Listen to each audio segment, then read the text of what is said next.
Okay.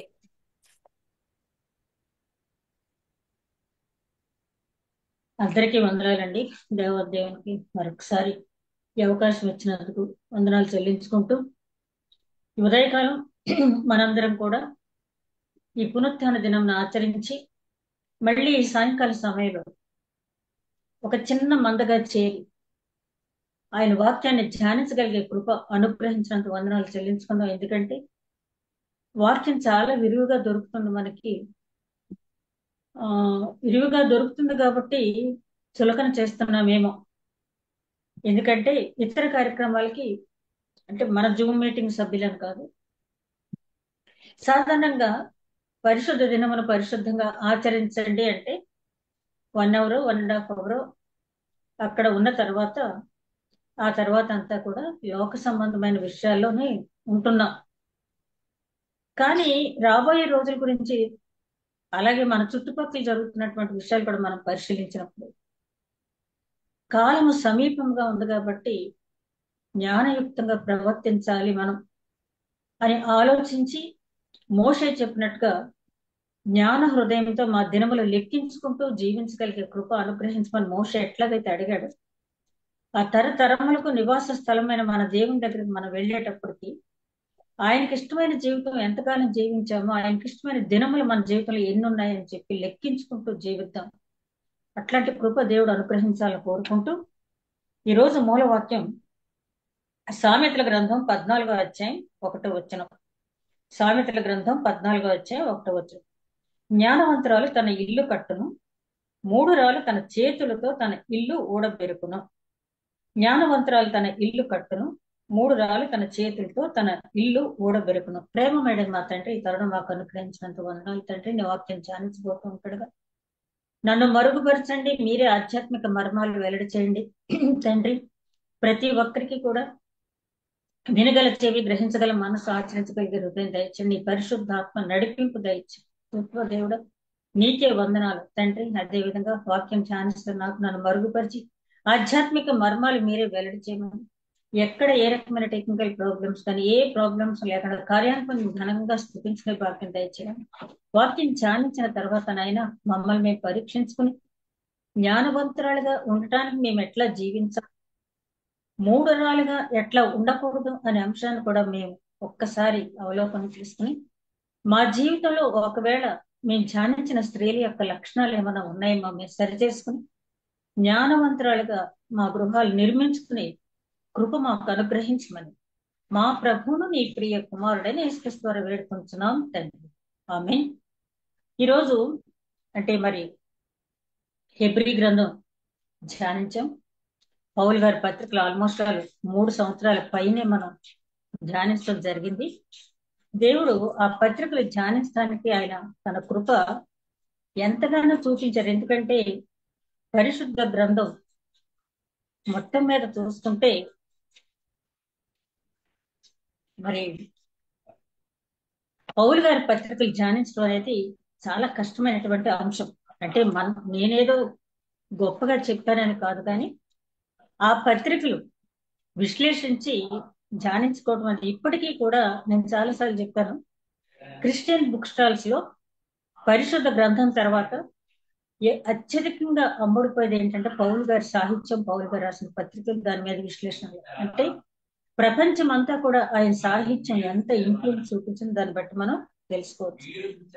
సరే, ఒక 2 weeks ఏదైనా జనరల్ టాపిక్ మాట్లాడుతున్నాను, తర్వాత ఎందుకంటే మనం చేసేది బైబిల్ స్టడీ కాబట్టి తర్వాత ఏదైనా గ్రంథం నేను ఎన్నుకునే లోపల ఒక 2 వీక్స్ మాత్రం 2 టాపిక్స్ మాట్లాడదాం అనుకున్నాను. సరే, ఏం మాట్లాడదాం అనుకున్నప్పుడు దేవుని పరిశుద్ధాత్మ నడిపింపుని బట్టి ఒక స్త్రీని గురించి నేను మాట్లాడాలనుకున్నాను. ఒక స్త్రీ కాదు, 3 స్త్రీలు. అందులో ఒక ఆమె జ్ఞానవంతురాలు, 2 మూఢురాళ్ళు. ఆ స్త్రీ గురించి పెద్దగా, అంటే స్త్రీల గురించి రాసే బుక్స్ లో గాని లేదా మరి ఎక్కువగా స్త్రీల సాహిత్యం చెప్పేటప్పుడు కానీ ఆ స్త్రీ గురించి ఎక్కువగా మనం అంటే నోటెడ్ కాదు ఆమె. కానీ ఆమె జీవితాన్ని మనం పరిశీలించినప్పుడు ఆమె జీవితం ద్వారా మనం తెలుసుకోవాల్సిన ఎన్నో సంగతులు ఉన్నాయి. ఆవిడ గురించి మనం చదవాలంటే రాజుల 2వ గ్రంథం 11వ అధ్యాయం 1వ వచనం నుంచి 3వ వచనం వరకు మనం చూసినట్టయితే, రాజులు 2వ గ్రంథం 11వ అధ్యాయం 1వ వచనం నుంచి 3వ వచనం వరకు.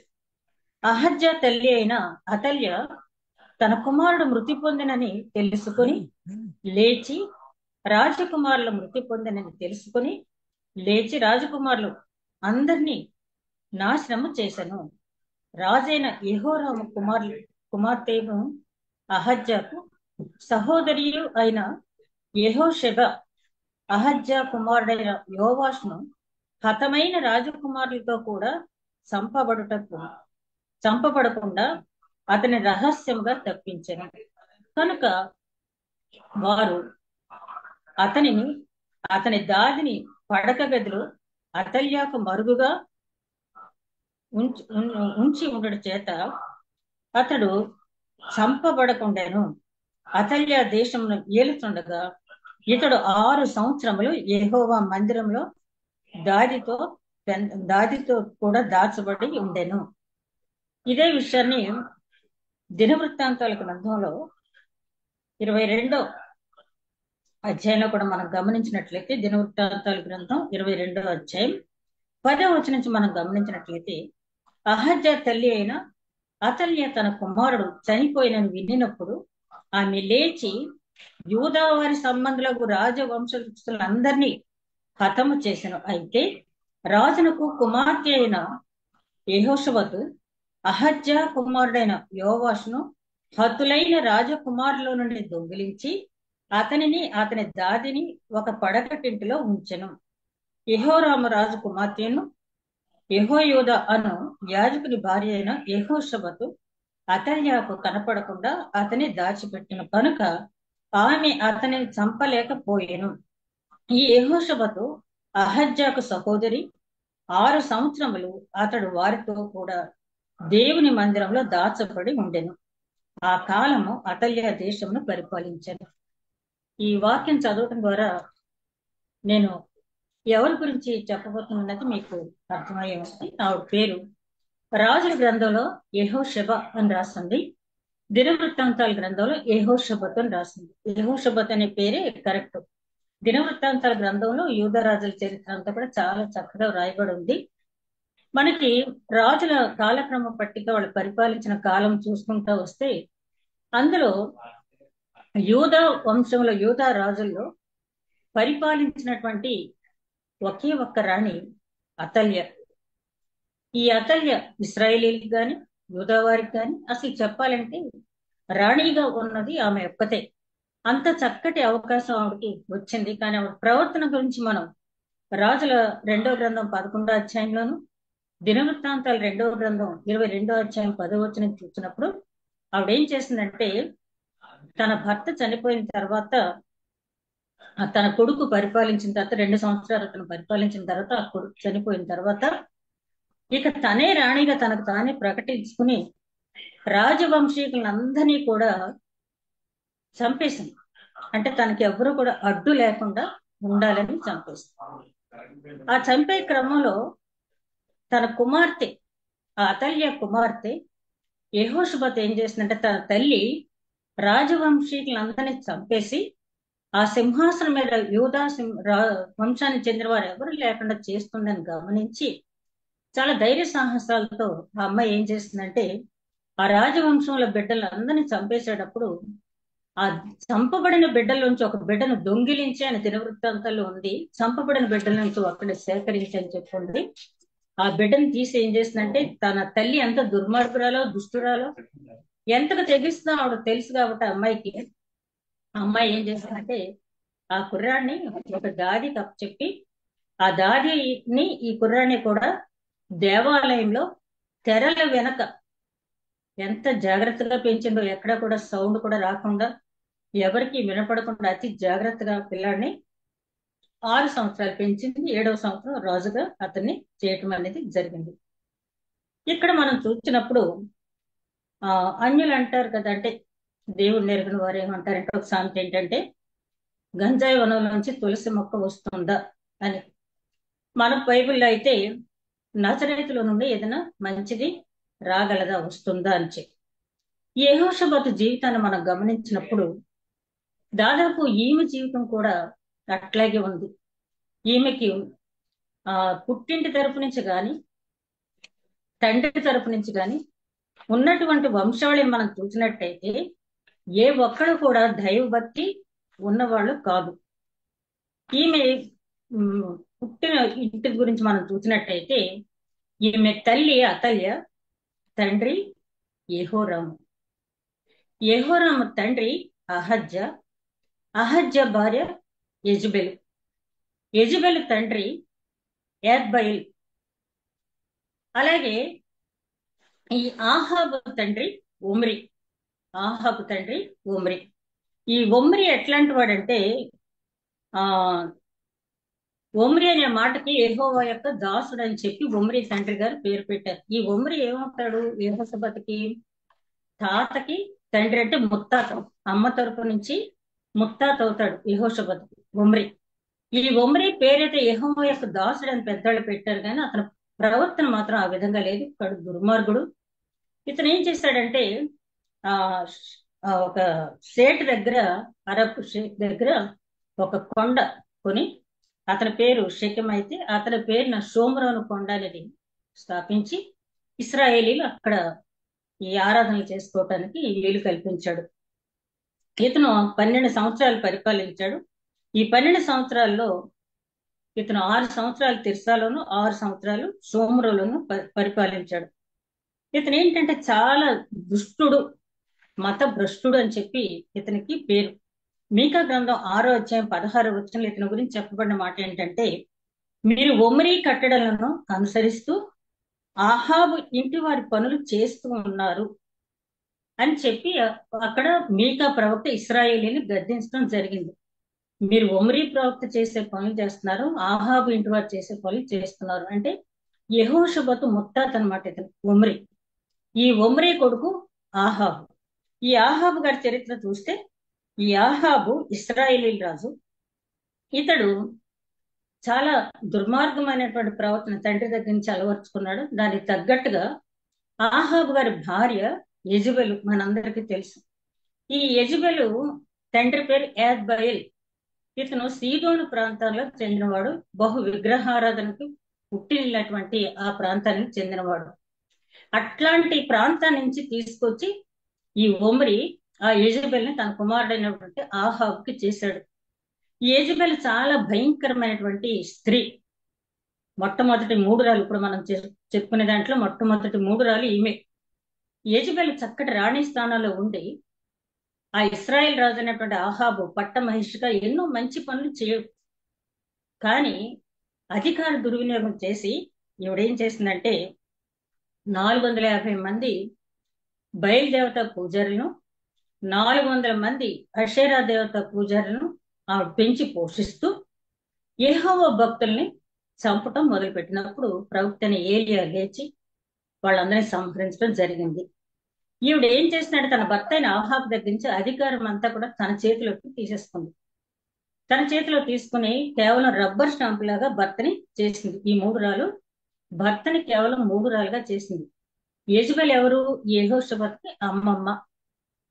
ఈ అమ్మమ్మ గారు ఏంటంటే చాలా దుర్మార్గమైన ప్రవర్తన, దుర్మార్గమైనటువంటి పరిపాలన. భర్తని పక్క నుంచి తనకి ఆ రాజస్థానం పక్కన ఉన్నటువంటి కోట పక్కన ఉన్నటువంటి 1 ఎకరం ద్రాక్ష తోటని నాబోత్ అనే అతని దగ్గర నుంచి తీసుకోవటానికి అని చెప్పి అతను ఇవ్వనన్నాడని చెప్పి చంపించేసింది.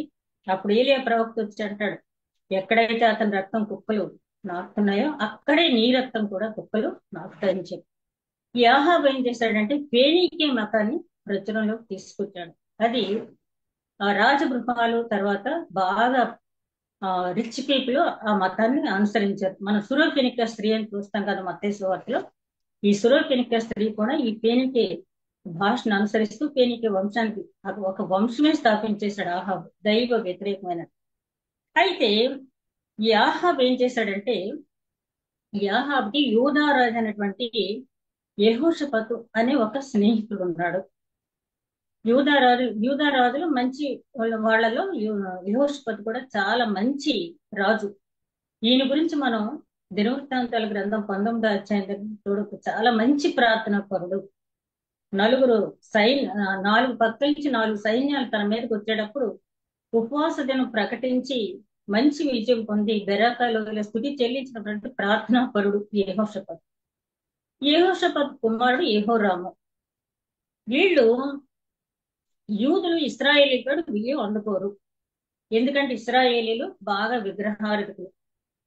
అయితే ఆహాబు యెహోషాపాతుకున్న స్నేహాన్ని బట్టి యెహోషాపాతు కుమారుడైనటువంటి యెహోరాముకు ఈ అతల్యాన్ని చేశారంటే అహాబు కుమార్తె అయినటువంటి అతల్యాన్ని చేశారు. అంటే ఈ అతల్య అనే ఆవిడ జీవిత చరిత్ర మనం చూస్తే ఆవిడ ఇశ్రాయేల్ వారి ఆడపడుచు, యూదా వారి కోడలు. ఒక చాలా మంచి ఇంటికి వెళ్ళింది ఆమె వెళ్ళటం. ఆమె చాలా మంచి ఇంటికి వెళ్ళింది. కానీ పుట్టుకతో వచ్చిన బుద్ధులు కొడుకులతో కానీ పోవంటారు కదా పెద్దలు. ఆవిడ అమ్మమ్మ ఆవిడ అమ్మ యెజబెల్. అలాగే ఆ తన భర్త అంటే తన తండ్రి ఆహాబు చాలా దుర్మార్గుడు. ఆహాబు తండ్రి తన ముత్తాత కూడా ఉమ్మరి కూడా చాలా దుర్మార్గుడు. అట్లాంటి వంశం నుంచి వచ్చినటువంటి అతల్య ఆ యూదా వంశాన్ని కూడా పాడు చేయడానికి కోడలుగా వెళ్ళి అక్కడ చాలా పాడు చేసింది. ఇక్కడ మనం గమనించాల్సింది ఏంటంటే అవిశ్వాసకి విశ్వాసతో జోడు ఏంటని చెప్పి పౌలు గారు అంటారు కదా, బెలియాలతో నీకు పనేంటి, ఒక విశ్వాసండు బెలియాలతో నీకు పనేంటి.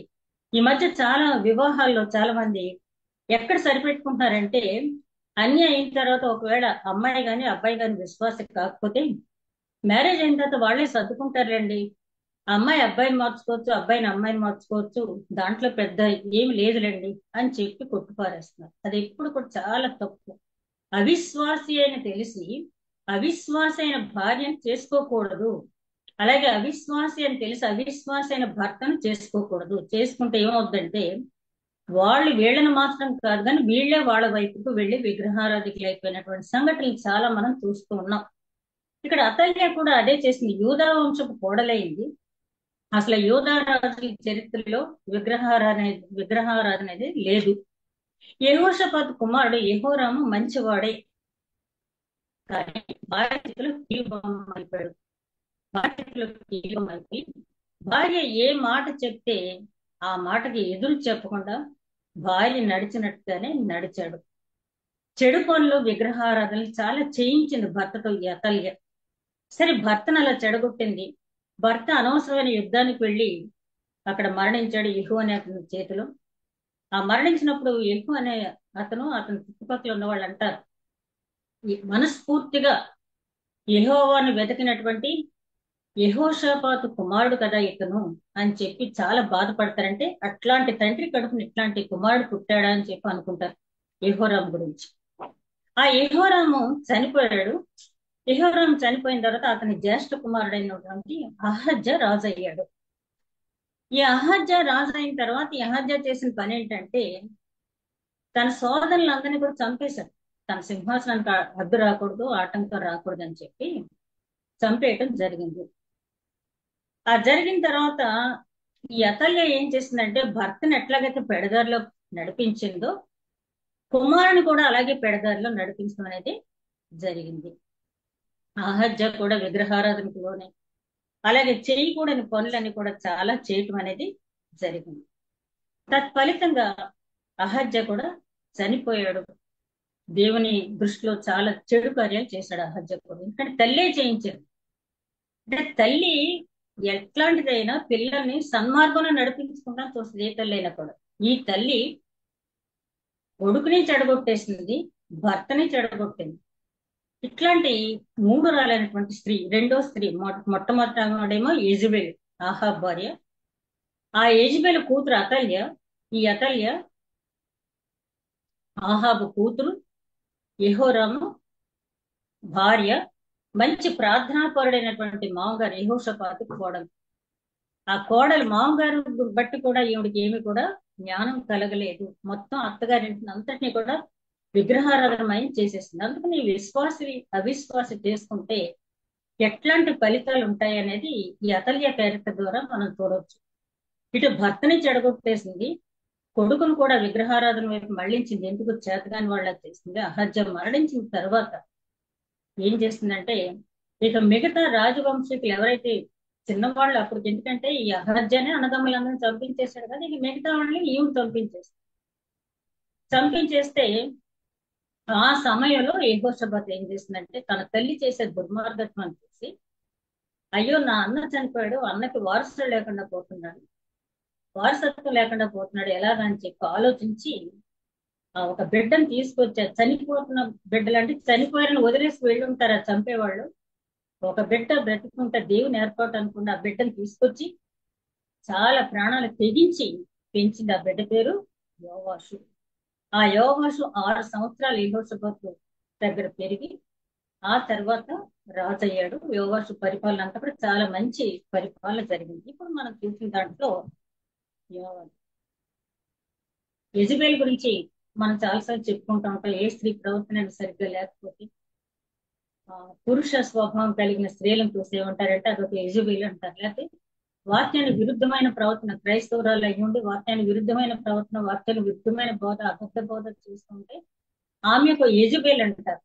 ఆ యెజబెల్ కూతురు అతల్య, అతల్య కూతురు యెహోషాపాతు. అంటే అమ్మమ్మ తల్లి కడు దుర్మార్గురాలు, 3 రాళ్ళు వాళ్ళ చేతులారా వాళ్ళ చేతులతోటే తమ గృహాలు ఓడబెరుకున్నారు. అట్లాంటి ఇంట్లో నుంచి, అట్లాంటి వంశవృక్షం నుంచి వచ్చినటువంటి యెహోషాపాతు అనే పేరుకి యెహోవా ప్రమాణం అని అర్థం. అతల్య అనే పేరుకి యెహోవా బాధ పెట్టున్నది. ఇంకో అర్థం కూడా ఏంటంటే యెహోవా గొప్పవాడు అని తెలుస్తుంది. ఇక యెజబెల్ అనే పేరుకి ఏంటంటే స్వచ్ఛమైన, తండ్రి చాలా చక్కటి పేరు పెట్టాడు. స్వచ్ఛమైన అబ్బాయిలు పూజారి అయినప్పటికీ కూడా కుమార్తెకు మంచి పేరు పెట్టాడు, స్వచ్ఛమైన. కానీ ఆ ప్రవర్తనలో స్వచ్ఛత లేదు. యెహోషాపాతు చరిత్ర చూసినప్పుడు అసలు ఇట్లాంటి ఇంట్లో అటు చూస్తే అమ్మ దుర్మార్గులు, తండ్రి, తాత, ముత్తాత కూడా దుర్మార్గులే. ఇటు తండ్రి తరపున ఉన్నటువంటి తండ్రి యెహోషాపాతు మాత్రం మంచి ప్రార్థనా పరుడా, ఒక్కడే ప్రార్థనా పరుడా కుటుంబంలో. సరే, యెహోషాపాతు దాచింది యోవాషును 6 సంవత్సరాలు దాచిన తర్వాత 7వ సంవత్సరం అతను రాజుగా ప్రకటించి అతని పరిపాలన అప్పచెప్పారు. ఇక్కడ యెహోషాపాతు గురించి చెప్పుకునేటప్పుడు ఈమె భర్త యెహోయాదా, భర్త పేరు యెహోయాదా. ఈ యెహోయాదా ప్రధాన యాజకుడు. ఈయన కూడా అంటే యెహోషాపాతుకు యెహోయాదాకు 6 కుమారులు ఉన్నారు. కానీ యెహోయాదా ఎంత నీతిమంతుడంటే తన భార్య చెప్పింది మంచి అని చెప్పి ఆలోచించి తన బావగారు అయినటువంటి ఆ అహజ్య కుమారుని పెంచి రాజుగా చేసి అన్ని విషయాల్లోనూ అతనికి చేదోడు వాదోడుగా ఉంటూ అతను పరిపాలించడానికి కావలసినటువంటి ఆలోచన అంతా కూడా ఈయనే చెప్పడమే జరిగింది. యోవాషు 7వ సంవత్సరంలో ఏలన ఆరంభించినప్పుడు కిరీటం పెట్టి అతనికి ధర్మశాస్త్రం చేతికిచ్చి రాజుగా ప్రకటించాడు. ఈ లోపల అతల్య ద్రోహం అనుకుంటూ వచ్చింది. ఏంటంటే మనవడు సింహాసనం మీద కూర్చునేటప్పటికి నేను అందరినీ చంపేశాను కదా, నా రాజ్యానికి ఎవరిని ఆటంకం లేకుండా నేను చేసుకోవాలనుకున్నాను కదా, ఈ రాజు ఎక్కడి నుంచి వచ్చాడు, ద్రోహం అనుకుంటూ వచ్చేటప్పటికి యెహోయాదా ఏమంటాడంటే ఆమె ఎట్లాంటిదైనప్పటికీ ఒక రాణి కాబట్టి ఈ మందిరంలో ఆమెను చంపొద్దు, ప్రాకారం బయటకు తీసుకెళ్ళి అక్కడ చంపేయండి అంటారు. అలా అతల్య మరణించింది. ఇక్కడ యెహోషాపాతుకి ఎంత ప్రాధాన్యత మనం ఇస్తామో యెహోయాదా కూడా మనం అంత ఇవ్వాలి. ఎవరైనా ఏమంటారు, నీ తల్లి చాలా దుర్మార్గురాలు, మీ అమ్మమ్మ చాలా దుర్మార్గురాలు, మీ తాత అలాగా, మీ ముత్తాత ఇలాగా, ఇట్లాంటి వంశం నుంచి వచ్చావు నువ్వు, ఆ కుమారుని తీసుకొచ్చి నువ్వేం ఉద్ధరిస్తావు, పైగా ఈ కుమారుని తీసుకొచ్చావు అని తెలిసినట్టయితే మీ అమ్మ ఎంత దుర్మార్గురాలో తెలుసా, నన్ను కూడా ఉండనివ్వదు అని చెప్పి ఆ పిల్లని తీసుకుని వెళ్ళిపో, లేకపోతే నువ్వు ఆ పిల్లని అక్కడ వదిలేసి వచ్చేవాడు, ధర్మాన్ని వదిలేసి వచ్చాని చెప్తారు. ఎంత ప్రధాన యాచకుడు అయినప్పటికీ తన కుటుంబాన్ని సేవ్ చేసుకోవాలి. కానీ ఈయన అలా అనలేదు. భార్య చెప్పింది సామెతల గ్రంథంలో అంటాడు కదా 31వ అధ్యాయంలో, అతడు తన భార్యను నమ్మెను, అతని లాభప్రాప్తికి ఏమీ కొదువ కాలేదు అంటాడు. అలా యెహోషాపాతును విశ్వసించాడు, అతని లాభప్రాప్తికి ఏమీ కూడా కొదువు కాలేదు. ఇకపోతే యెహోషాపాతు కొన్ని గుణగణాలు మనం పరిగణించినట్టయితే, అంటే మన జీవితంలో ఇట్లాంటి అవకాశం వచ్చినప్పుడు, లేకపోతే ఇట్లాంటి సమస్య ఏర్పడినప్పుడు మనం ఏ విధంగా ప్రవర్తిస్తున్నాం అనేది, అదే విధంగా యెహోషాపాతు ఆ గుణ లక్షణాలు అంటాం కదా, ఆ గుణ లక్షణాలు కూడా కొన్నిటిని చూద్దాం. మొట్టమొదటిగా ఈమె యెహోవా కృప పొందిన స్త్రీ. కృప అంటే తెలుసు కదా, అర్హులు కాని వారికి దేవుడిచ్చే బహుమానం కదా.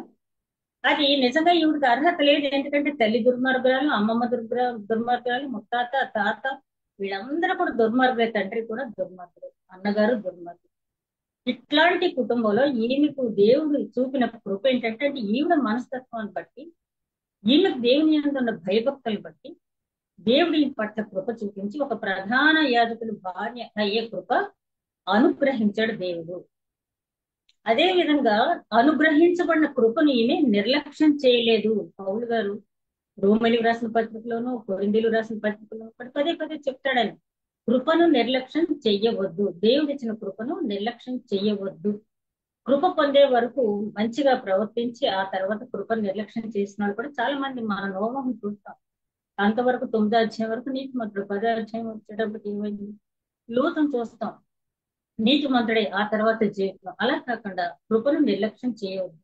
ప్రధాన యాజకుని భార్య అయినంత మాత్రాన అందరూ దాన్ని అలా దక్కించుకున్నారా అని మనం గమనించినట్లయితే, మొట్టమొదటి ప్రధాన యాజకుడైనటువంటి అహరోన్ భార్య పేరు ఎలీషబా. ఈ ఎలీషబాకి 4 కుమారులు, నాదాబు, అబీహు, ఎలియాజరు, ఈతమారు. అయితే వీళ్ళు, ఈ మొదటి ఇద్దరు కూడా, నాదాబు, అబీహు కూడా అన్యాయాన్ని తీసుకుని వెళ్ళటం వల్ల సంహరింపబడ్డారు. 2 కుమారులు మాత్రమే ఆమెకు మిగిలారు. అహరోను గారు మొట్టమొదటి ప్రధాన యాజకుడుగా ఎంతో గౌరవ స్థానం పొందినటువంటి నాయకుడు, యాజకుడు ఆయన. అట్లాంటి యాజకుని కుటుంబంలో 2 దైవ వ్యతిరేకులుగా మిగిలిపోయారంటే, మరి చెప్తారు కదా, ఒక కుమారుడు వృద్ధిలోకి వస్తేనేమో తండ్రిని పొగుడుతారు, ఒక కుమారుడు చెడిపోతే తల్లిని తిడతారు కదా. తల్లిని తిట్టమని కాదు నేను అనేది, ఆమె పాత్ర అంటే దేవుడు తనకిచ్చిన కృప. ఒక మొట్టమొదటి ప్రధాన యాజకుని భార్య అమీనాదాబు కుమార్తె నయస్సోను చెల్లెలు ఈవిడ. ఒక మంచి కుటుంబం నుంచి వచ్చింది ఈవిడ కూడా. కానీ ఆ దేవుని కృపను ఒక రకంగా నిర్లక్ష్యం చేస్తున్న 2 కుమారులు మాత్రమే యాజకత్వానికి అర్హత పొందారు. ఆ తర్వాత ఏలీ భార్య గురించి మనం చూస్తే, ఏలీ కుమారులు హోప్ని, ఫీనహాస్ చేసినటువంటి దురాఘాతాలు మనకు అన్ని తెలుసు. ఏలీ గారు చాలా మంచి యాజకుడు, కానీ ఇంటి దగ్గర వాళ్ళ సరైన సంరక్షణ, సరైన నడిపింపు లేకపోవడం వల్ల హోప్ని, ఫీనహాస్లు ఒక్కసారి మరణించారు, తండ్రి కూడా ఒకసారి. అంటే నేను ఎందుకు చెప్తున్నానంటే, ప్రధాన యాజకుని భార్యగా ఉండటం అనేది దేవుని కృప. ఆ కృపను నిర్లక్ష్యం చేయకుండా ఒక ప్రధాన యాజకుని భార్యగా తన వంతు పాత్ర నిర్వహించాలి. ప్రధాన యాజకుని భార్యగా ఇప్పుడు చూస్తున్నాం, చాలా మంది పాస్టర్లు కూడా ఇట్లాంటివి తెలుసుకోవాలి. పాస్టర్గా ఉండటం అనేది చాలా ఆశ్చర్యకరమైన విషయమే. కానీ ఒక పాస్టర్గా, ఒక సంఘ కాపురి భార్యగా ఉండేటప్పుడు సంఘాన్ని ఏ విధంగా నేను నడిపిస్తున్నాను, నా కుటుంబం ఎట్లా ఉంది. రిబ్కాని పంపించేటప్పుడు లాబాన్ అంటాడు కదా, తన అన్నగారు అయినటువంటి లాబాను దీవించి, అమ్మ నువ్వు వేవేల బిడ్డలకు తల్లి వగుదువుగాక, నీ బిడ్డలు శత్రువుల గవిని స్వతంత్రించుకుందరుగాక అని దీవిస్తాడు. అది జరిగింది కదా, శత్రువుల గవిని ఇశ్రాయేలు స్వతంత్రం. అంటే ఒక ఆధ్యాత్మిక తల్లి ఎప్పుడు కూడా తన సంఘానికి మాదిరిగా ఉండాలి, తన కుటుంబానికి కూడా మాదిరిగా ఉండాలి. ఆ తర్వాత సమూయేలు కుటుంబంలో కూడా సమూయేలుకి 2 కుమారులు, వాళ్ళ పేర్లు యోవేలు, అబియా. వీళ్ళేమో లంచగొండలు. అక్కడ ఏలీ కుమారులేమో వాళ్ళు ఆ స్త్రీల పట్ల సభ్యంగా ప్రవర్తించడం, అదే విధంగా అక్కడ తీసుకొచ్చినటువంటి ఆ పదార్థాలన్నింటినీ కూడా దేవుడికి ఇవ్వకముందే వాళ్ళు తీసుకోవడం, చాలా చేయరాని పనులన్నీ కూడా చేస్తారు. అలాగే సమూయేలు పిల్లలు కూడా యోవేలు, అబీహు, వీళ్ళతో విసుకెత్తిపోయే ఇశ్రాయేలీ మాకు రాజు కావాలని అడిగారు. కాబట్టి ప్రధాన యాజకుడు భార్యగా నీవు ఉన్నప్పుడు, ఒక పాస్టర్గా నీవు ఉన్నప్పుడు, లేకపోతే ఒక గృహిణిగా నువ్వు ఉన్నప్పుడు ఈ బాధ్యత ఎంతవరకు నెరవేరుస్తున్నారు అనేది మనం చూసుకోవాలి. ఎందుకంటే సామెతల గ్రంథకర్త 31వ అధ్యాయం అంటాడు కదా, ఆమె కుమారులు లేచి ఆమెను ధన్యురాలందరూ, అంటే గుణవతి అయిన భార్య గురించి చెప్తూ, ఆమె కుమారులు లేచి ఆమెను ధన్యురాలందరూ. పిల్లలు తల్లిని ధన్యురాలు అని ఎప్పుడు అంటారంటే, తల్లి చక్కని రీతిలో పెంచినప్పుడు. చాలా మంది ఎంత పెద్ద వయసు వచ్చినప్పటికీ కూడా తల్లి గురించి చాలా గొప్పగా చెప్పుకుంటారు. మా అమ్మ ఇన్ని కష్టాలు పడి సత్ప్రవర్తనతో నేనేమై ఉన్నానో ముందు దేవుడు, తర్వాత నా తల్లిదండ్రులు అని చెప్పుకుంటారు కదా. కాబట్టి తల్లి పాత్ర చాలా గొప్పది. అలాగే ఒక ప్రధాన యాజకుని భార్యగా యెహోషాపాతు పొందిన కృపను ఆవిడ నిర్లక్ష్యం చేసుకోలేదు. అదే విధంగా ఒక మంచి కుమార్తె ఉంది. ఒక చెడ్డ తల్లికి ఒక మంచి కుమార్తె. సాధారణంగా తల్లులు మంచిగా ఉంటారు, పిల్లలు చెడ్డవాళ్ళుగా ఉండేది ఎక్కువ చూస్తాం. కానీ ఇక్కడ రివర్స్ ఏంటంటే, ఒక చెడ్డ తల్లికి ఒక మంచి కుమార్తె. ఆ తల్లి అంటే చాలా దుర్మార్గురాలు, ఆమె కడుపున ఒక మంచి కుమార్తె, అంటే దేవుని ఎందుకు భయభక్తి కలిగిన కుమార్తె. దీనా గురించి తెలుసు కదా మనకి, యాకోబు కుమార్తె. 12 గోత్రకర్తలకు జన్మనిచ్చినటువంటి యాకోబు కుమార్తె దీన. మరి ఆ దీన ఎట్లాంటి స్థితి పొందిందో మనం చూస్తాం కదా. మరి ఆ దీన విషయంలో కూడా లే అని కూడా మనం ఆలోచించాలి. తన భర్త, తన కుమారుడు లేనప్పుడు తన కుమార్తె ఎక్కడికి వెళ్తుంది అనేది గమనించుకుంటూ ఉండాలి. ఎందుకంటే దావీదు మహారాజు అంటాడు కదా 144వ సంకీర్తనలో, మా కుమారులు ఎదిగిన మొక్కల వలె ఉన్నారు, మా కుమార్తెలు నగరమునకై చెక్కిన మూల కంబముల వలె ఉన్నారు. నగరమునకై చెక్కిన మూల కంబములు అంటే ఆ కుటుంబ పరువు ప్రతిష్టలు అనేవి ఆడపిల్ల ప్రవర్తన మీద ఆధారపడి ఉంటుంది. కాబట్టి చెక్కాలి ఆడపిల్లని. మగపిల్ల పెద్దవాళ్ళు అంటారు కదా, ఆడికేయంలో నెక్కరేస్తే అలా వెళ్ళిపోయి వచ్చేస్తాడు అంటారు. మగపిల్లని ఆడపిల్ల దగ్గరికి వచ్చేటప్పుడు చాలా జాగ్రత్త అనేది తీసుకోవాలి. ఇప్పుడు చాలా మంచి కుమార్తె. మరి యొక్త కుమార్తెను చూస్తాం. యొక్త ఒక ఉపపత్ని కుమారుడు అయినప్పటికీ కూడా ఆ యొక్త యుద్ధాలకు వెళ్ళినా కూడా ఆ తల్లి యొక్త భార్య చాలా బాగా పెంచింది ఆ అమ్మాయిని, యొక్త కుమార్తె. ఇలాగా కొంతమంది మరి హేరోదియని చూస్తాం. ఆ చెడ్డ తల్లి కుమార్తె కూడా చెడ్డదే. ఆ తల్లి కోరరాని కోరినప్పుడు ఆ బాప్తిస్మ యోహాను తల కోరింది. తర్వాత తను చాలా శిక్ష పొందింది. అలాగే ఎస్తేరు గ్రంథంలో హామాను అనే ఒక అతని భార్యను చూస్తాం, జెరేష. ఒక తప్పుడు సలహా ఇచ్చి భర్తని 10 మంది కుమారులను ఒక్కసారి పోగొట్టు. అంటే చాలా జాగ్రత్తగా గృహిణి బాధ్యత ఏంటంటే యజమానికి మంచి సలహా ఇవ్వాలి, ప్రార్థన చెయ్యాలి. ముఖ్యంగా పిల్లల పట్ల దీవెనలు అందించే తల్లులుగా ఉండాలి. మంచి కుమార్తెగా, మన పిల్లలు మంచి కుమార్తెలుగా ఉండాలంటే ముందు మనం కడు జాగ్రత్త వహించాలి. అదే విధంగా ఈవిడ మనం చూసినప్పుడు స్వార్థం అనేది లేని స్త్రీ ఈమె. తనకున్న 6 కుమారులు ఎవరినో ఒకరిని రాజుగా కూర్చోబెట్టొచ్చు కదా అనుకోకుండా, స్వార్థం ఏమి చూపించకుండా తను ఏం చేసింది, తన మేనలనే రాజ్యానికి పంపించింది.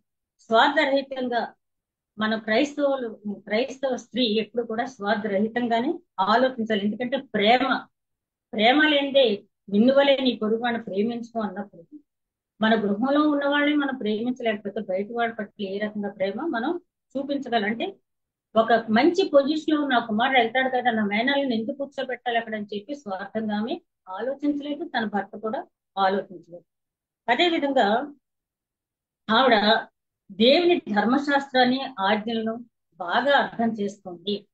ధర్మశాస్త్రం ఏమి చెప్పబడింది, ఎవరు రాజుగా ఉండాలి అనుకునే యెహోయాదా కూడా తన అనుచరులను పిలిచి ఏమంటాడంటే, ఇదిగో అబ్బాయి, ఆ అహజ్య కుమారుడు అయినటువంటి యోవాషే రాజ్యం ఏలాలి, ఆ యోధా వంశం నుంచి వచ్చిన వాడే రాజుగా ఉండాలి. కాబట్టి ఆ కుర్రవాడు చిన్నవాడు అయినప్పటికీ నేను అతనికి సలహాదారుగా ఉంటాను, అతన్నే రాజుగా చేస్తానని అందరినీ ఒప్పించాడంటే ఈ భార్య భర్తలు ఇద్దరు కూడా దేవుని ఆజ్ఞానుసారంగా నడుచుకున్నారు, ధర్మశాస్త్రాన్ని నెరవేర్చారు. ఒక మంచి నిరీక్షణ కలిగినటువంటి స్త్రీ ఈమె. జ్ఞానవంతురాలు ఎందుకైంది ఏమిటంటే ఒక మంచి నిరీక్షణ కలిగిన స్త్రీ కూడా. మరి అప్పుడు దావీదుకి యెహోవా దేవుడు ఇచ్చినటువంటి వాగ్దానాన్ని ఆమె గుర్తు చేసుకుంది. అడుగుతాడు కదా, నిత్యము నీ సన్నిధిలో నా సంతానం ఉండేటట్టు ఆశ్రయించినప్పుడు దేవుడు ఏం వాగ్దానం ఇచ్చాడు దావీదుకి, నీ నడుమును పుట్టిన కుమారుడు నా సింహాసనం మీద ఉంటాడు, అతను నిత్యం వెళ్తాంటే ఆయన ఇచ్చిన వాగ్దానం సొలొమోను మహారాజు గురించి మాత్రమే కాకుండా యేసుక్రీస్తు కూడా అదే వంశాలను తెచ్చారు. కాబట్టి ఈమె తన పితరుడైనటువంటి దావీదుకు దేవుడిచ్చిన వాగ్దానాన్ని గుర్తుంచుకుంది, నిరీక్షించింది.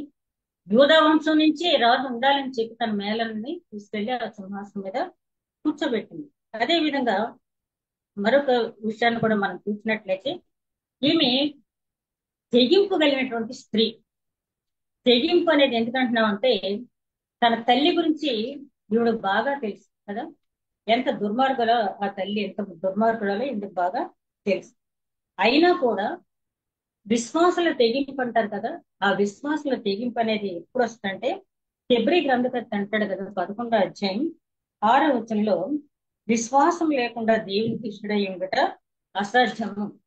తను వెదకువారు ఆ ఆయన తను వెదకు వారికి ఫలము దయచేయనని నమ్మవలెను.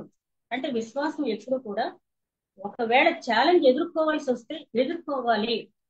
తనకు నాకు విశ్వాసం అయితే ఉంది కానీ నాకు ధైర్యం లేదు అంటానికి వీళ్ళు సురతనికే స్త్రీని చూస్తాం కదా, ఆమె అన్యురాలు, ఆమె యూదా జాతి స్త్రీ కాదు, దేవుడు అంటే తెలియదు, కానీ తన కుమార్తెను బ్రతికించుకోవటానికి ఎక్కడికి వచ్చింది? యేసుక్రీస్తు దగ్గరికి. ఎంత తెగింపు ఉంటే రాగాలి, వచ్చింది, ఫలితాన్ని పొందింది. అలాగే లూకా సువార్త 7వ అధ్యాయంలో స్త్రీని చూస్తాం, ఆమె కూడా ఎంతో విశ్వాసంతో అక్కడికి వచ్చింది, తను పాప క్షమాపణ పొందింది. కాబట్టి మనకు విశ్వాసం ఉంటే అవసరం వచ్చినప్పుడు ఆ తెగింపు అనేది ఉండాలి. ఒక గృహిణిగా, ఒక భార్యగా, ఒక తల్లిగా నీ బిడ్డల గురించి ఒకవేళ తెగించవలసిన పరిస్థితి కనుక వస్తే, ఆ బిడ్డల భవిష్యత్తు గురించి తెగించవలసిన పరిస్థితి వస్తే దేవుని సన్నిధిలో ప్రార్థించాలి. అట్ ది సేమ్ టైం ఆ బిడ్డలను సంరక్షించుకోవడానికి కూడా మనం ప్రయత్నం అనేది చెయ్యాలి. అదేవిధంగా ఈమె నీతిమంతురాలు. యెహోషాపాతు గురించి మనం చెప్పాలంటే ఈమె నీతిమంతురాలు. ఎందుకంటే తన చుట్టూ ఉన్న వంశ మొత్తం ఎట్లాంటి వంశం అయినప్పటికీ కూడా ఒక నోవాహు వలె, ఒక లోతు వలె చుట్టూ ఉన్న వారిని పట్టించుకోకుండా దేవుని వైపు చూచి, విశ్వాసమునకు కర్తయు దాన్ని కొనసాగించువాడైన దేవుని వైపు చూచి ఆమె చక్కటి ఫలితాన్ని పొందింది. నీతి మంత్రాలేమి. అదే విధంగా ఈమె గురించి మనం చెప్పాలంటే జ్ఞానవంతురాలు అని ముందే అనుకున్నాం కదా. ఇదే సామెతల గ్రంథకర్త 24వ అధ్యాయంలో 3వ వచనం అంటాడు, జ్ఞానం వల్ల ఇల్లు కట్టబడును, వివేచన చేత అది స్థిరపరచబడును, తెలివి చేత దాని గదులు రమ్యమైన వస్తువులతో నింపబడును. జ్ఞానం వల్ల ఇల్లు కట్టబడును. ఎలాగో యెహోయాదా భార్య అయింది, మంచి గృహం కట్టబడిన ముందే, కానీ దాన్ని నిలబెట్టుకోవాలి. ఇల్లు కట్టుకున్నామంటే దాన్ని నిలబెట్టుకోవాలి. వివేచన చేత అది స్థిరపరచబడును. ఆ వివేచన చేత మంచిగా తన కుటుంబాన్ని స్థిరపరుచుకుంది. తెలివి చేత ఆ గదులన్నీ కూడా రమ్యంగా మలచబడతాయి. ఆ రమ్యమైన వస్తువులతో గదులు నింపబడతాయి. అలాగే ఈవిడ గురించి ఇంకొక మాట చెప్పాలంటే, ఈమె కుమారుడైనటువంటి జకర్యా గురించి మనం గమనించినట్లయితే, అంటే ఈమెకు 6గురు కుమారులు. ఈ 6గురు కుమారుల్లో పెద్ద కుమారుడు జకర్యా. జకర్యా అనే మాటకు యెహోవా జ్ఞాపకం చేసుకుని, యెహోవా స్మరించును అనే అర్థం అనేది ఉంది. ఈ జకర్యా గురించి మనం ఆలోచించినప్పుడు, అక్కడ ఆ టైంలో ఊరియా అనే ప్రధాన యాజకుడు ఉన్నాడు. అతనితో పాటు ఇతను కూడా ఒక సహాయ యాజకుడితో ఇతను ఉండటం అనేది జరిగింది. ఈ జకర్యా గురించి మనం ఆలోచించినప్పుడు, తండ్రి ఎంత నీతిమంతుడో, యెహోయాదా 130 సంవత్సరాలు బ్రతికాడు. ఈ యోవాషుకి యెహోయాదా అంత ఆలోచనకర్తగా ఉండి నడిపించాడు. యోవాషు పరిపాలనలో ఎన్నో సంస్కరణలు జరిగాయంటే యెహోయాదా అయినటువంటి ప్రధాన యాజకుడైనటువంటి యెహోయాదా నడిపించాడు. యెహోయాదా బ్రతికున్నంత కాలం కూడా యోవాషు అతని మాటని ఎప్పుడు కూడా ఖండించలేదు, కాదనలేదు. ఆ మాట ప్రకారమే నడిచాడు. యెహోయాదా వృద్ధుడై 130 సంవత్సరాలు అయిన తర్వాత, అక్కడ వృద్ధుడైన తర్వాత రాజుల సమాధుల దగ్గర పాతి పెట్టబడ్డాడు. అంటే అంత గౌరవం ఆ ప్రజలు యెహోయాదాకి ఇచ్చారు. అతని కుమారుడైనటువంటి జకర్యా ఆ రోజులో ఇద్దరు యాజకులు ఉన్నట్టుగా మనం చూస్తాం. ప్రధాన యాజకుడు ఊరియా ఉన్నాడు, అతనితో పాటు జకర్యా కూడా ఉన్నాడు. ఆ టైంలో ఏమైందంటే, యెహోయాదా మరణించిన తర్వాత మళ్ళీ విగ్రహారాధన మొదలైనప్పుడు అందరూ వచ్చి జకర్యాకు, అయ్యా మీ నాన్నగారు ఉన్నంత కాలం కూడా రాజైన యోవాషు ఆయన మాటను కాదనలేదు, ఆయన మాటను ఇప్పుడు కాదనలేదు. ఇక్కడ ఈ దేశంలో విగ్రహారాధన లేదు, సరే కదా. అంతకు ముందు రాజులు పెట్టినటువంటి ఉన్నత స్థలాలను కొట్టివేయడం అనేది జరిగింది. ఎంతో చక్కగా యెహోవా దేవుని ఆరాధన జరుగుతున్న సమయంలో మీ తండ్రి మరణించిన వెంటనే యోవాషు ఆయన గమనించుకోవట్లేదు, రాజ్యం అంతా కూడా విగ్రహారాధన జరుగుతుందని చెప్పి జకర్యా దగ్గరికి వచ్చి చెప్పడం జరిగింది. ఆ జకర్యా ఏం చేశాడంటే, ఆ విగ్రహారాధన చేసేవాళ్ళని గద్దించాడు. ఆయన వెళ్ళి విగ్రహారాధన చేసేవాళ్ళని గద్దించడం అనేది జరిగితే వాళ్ళు ఏం చేశారంటే, వచ్చి యోవాషుకు అతని మీద లేనిపోయిన మాటలన్నీ కూడా చెప్పడం అనేది జరిగింది. లేనిపోయిన మాటలు చెప్పినప్పుడు జకర్యా తండ్రి యెహోయాదా ఎలాంటి వాడు అనేది యోవాషు తెలుసు కదా. కానీ చెప్పుడు మాటలు అనేవి చాలా ప్రమాదభరితమైనవి. చెప్పుడు మాటలు అనేవి చాలా ప్రమాదభరితంగా ఉంటాయి. కాబట్టి అతను ఏం చేశాడంటే వాళ్ళకి చెప్పినప్పుడు, మీరు నా దగ్గరకు వచ్చి చెప్పొద్దు. ఆ జకర్యా ఎవరు అనుకుంటున్నారు? యెహోయాదా కుమారుడు అతను. అతని గురించి నా దగ్గర చెప్పొద్దు అని చెప్పకుండా వాడు చెప్పిన మాటకు ఇతడు సమ్మతించాడు. సమ్మతించి ఏం చేశాడంటే, ఆ యోవాషు జకర్యా తండ్రి అయిన యెహోయాదా తనకు చేసిన ఉపకారం కూడా మరిచి, అంటే అతను ఏమైందంటే జకర్యా మీదకి దేవుని ఆత్మ వచ్చింది. ఆత్మ వచ్చి అక్కడికి వెళ్ళి ప్రకటిస్తాడు, ఇదిగో మీ తండ్రి చేసిన దాన్ని 20వ వచనం, అధ్యాయంలో 20వ వచనాన్ని మనం గమనించినట్లయితే 24వ అధ్యాయం 20వ వచనం. అప్పుడు దేవుని ఆత్మ యాజకుడగు యెహోయాదా కుమారుడైన జకర్యా మీదకి రాగా అతడు జనుల ఎదుట నిలువబడి, మీరెందుకు యెహోవా ఆజ్ఞలు మీరుతున్నారని మీరు వర్ధిల్లరు, మీరు యెహోవాను విసర్జించిన గనుక ఆయన మిమ్మును విసర్జిస్తున్నాడని చెప్పారు. ఏదైనా యథార్థవాది లోక విరోధని చెప్పి జకర్యా విగ్రహారాధన ఖండించాడు. వీళ్ళు వెళ్ళిపోయి ఏం చేశారు? యోవాషు దగ్గర, అయ్యా నీ మాట లెక్కలేదా? ఆ జకర్యా అని ఒక అసిస్టెంట్ ప్రధాన యాజకుడు ఉన్నాడు కదా, అతను మమ్మల్ని ఇష్టం వచ్చినట్టు మాట్లాడాడు. అతన్ని మేము నిలబెట్టాలంటే నువ్వు ఒక తాకీదు ఇవ్వు, విగ్రహారాధన మేము యథేచ్ఛగా చేసుకోవచ్చు అని చెప్పి అతన్ని ఏమైనా సరే సంహరించాలని చెప్పంటే, ఆ యెహోయాదా తనకు చేసిన ఉపకారాన్ని మర్చిపోయాడు యోవాషు. తను పెంచి పెద్ద చేసిన యెహోషాపాతు భర్త అయినటువంటి యెహోయాదా చేసిన ఉపకారాన్ని మర్చిపోయి ఏం చేశాడంటే ఆ సంతకం పెట్టి ఇచ్చేశాడు. వెళ్ళిపోయే వాళ్ళు జకర్యాని చంపేశారు. ఈ జకర్యా గురించి మనకు ఎక్కడ ఉంటుందంటే మత్తయి సువార్త 23వ అధ్యాయం 35వ వచనంలో అక్కడ యేసుక్రీస్తు చెప్తాడు, నీతిమంతుడైన హేబేలు రక్తం గురించి యెబర్క్యా కుమారుడైనటువంటి జకర్యా రక్తం మీ మీద సాక్ష్యం పలుకుతుందంటే, ఈ యెహోయాదాకు మరొక పేరు ఉంది, ఏంటంటే యెబర్కియా అని చెప్పి. యెషయా గ్రంథం 8వ అధ్యాయం 2వ వచనంలో చూస్తారు. టైం లేదు కాబట్టి తర్వాత చూడండి మీరు. యెషయా గ్రంథం 8వ అధ్యాయం 2వ వచనంలో యెబర్కియా అతను అక్కడ చెప్తాడు. దేవుడు ఏం చెప్తాడంటే, నువ్వు వెళ్ళు రాజు దగ్గరికి, నేను చెప్పమన్న మాట చెప్పు, నీకు కూడా ఎవరిని పంపిస్తున్నాడంటే నాకు ఇద్దరు నమ్మకమైన సాక్షులు ఉన్నారు, అందులో ప్రధాన యాజకుడైన ఊరియా, అలాగే యెబర్క్యా కుమారుడైనటువంటి జకర్యా. అంటే నమ్మకమైన సాక్షి ఇతడు. జకర్యా నమ్మకమైన సాక్షి, దేవుని ఆత్మ అతని మీదకి వచ్చేటువంటి ప్రార్థనాపరుడు. అట్లాంటి వ్యక్తిని చంపేశారు, హతసాక్షి అయిపోయాడు. అయినప్పటికీ కూడా ఇప్పటికీ కూడా లోకాసువార్తలో కూడా అదే సంఘటన యేసుక్రీస్తు చెప్పాడు, యెబర్క్యా కుమారుడైనటువంటి ఆ జకర్యా రక్తం మీ మీద సాక్ష్యం చెప్తుంది. అంటే యెహోషాపాతు గురించి మనం ధ్యానించినప్పుడు ఈ జ్ఞానవంతులైన స్త్రీ తన భర్తకు అనుగుణంగా నడుచుకుంది, కుమారుని చక్కగా పెంచుకుంది, అదే విధంగా తన మేనల్ని రాజుగా చేసుకుంది. దేవుని ఆజ్ఞ ప్రకారం యూదా వంశంలో వారసత్వాన్ని నిలబెట్టడానికి దేవుడు ఈమెను ఒక పాత్రగా వాడుకున్నాడు. దేవుడు మనల్ని ఒక పాత్రగా వాడుకోవాలంటే దానికి తగిన అర్హత మనలో ఉన్నప్పుడు మాత్రమే మన పాత్రగా వాడుకుంటాడు. యెహోషాపాతు జీవితం చూసిన తర్వాత యెహోషాపాతు బ్యాక్గ్రౌండ్, తన అమ్మమ్మ, తల్లి, తాతలు, ముత్తాతలు ఎట్లాంటి వారు అయినప్పటికీ కూడా ఆమె కృప పొందింది. ఆ కృపను నిర్లక్ష్యం చేయలేదు. ఆమె నీతి మంత్రాలుగానే బ్రతికింది. తన భర్త అడుగుజాడల్లో నడిచింది. కుటుంబానికి మంచి గృహిణిగా ఉంది. జ్ఞానవంతురాలుగా తన కుటుంబాన్ని నిర్మించుకుంది. అందుకని అంటాడు కదా సామెతల గ్రంథకర్త, యెహోవా యందు భయభక్తులు గల స్త్రీ కొనియాడబడును. ఈ స్త్రీ ఇప్పటికీ కూడా మన చేత కొనియాడబడుతూ ఉందంటే ఆమె చేసినటువంటి కార్యక్రమం మనం ఏదో పై చదువుకుని వెళ్ళిపోతే అది పెద్దగా మనకు అనిపించదు. కానీ ఒక్కసారి అతల్య, యెజబెలు అట్లాంటి వంశం నుంచి ఆ స్త్రీలు ఎట్లాంటి దుర్మార్గాలు చేస్తారో తెలుసు కాబట్టి అతల్య ఎట్లాంటి దుర్మార్గాలు చేస్తారు, కానీ తన ప్రాణాన్ని తెగించి తన మేనల్ని కాపాడి యోధా వంశానికి వారసుని అందించినటువంటి ఘనత దక్కించినటువంటి స్త్రీ. మనం పరిశీలించినప్పుడు మన బిడ్డల్ని, అంటే ప్రధాన యాజకుడుగా యెహోయాదా చాలా కార్యక్రమాల్లో ఉన్నాడు. అయినప్పటికీ కూడా తన బిడ్డలను పెంచడంలో కూడా అశ్రద్ధ చేయలేదు. మేనల్లుడు సంరక్షణ చేసింది, తన కుటుంబ సంరక్షణ చేసింది, తన భర్తకి ఏం కావాలో ఆ రకంగా నడుచుకుంది.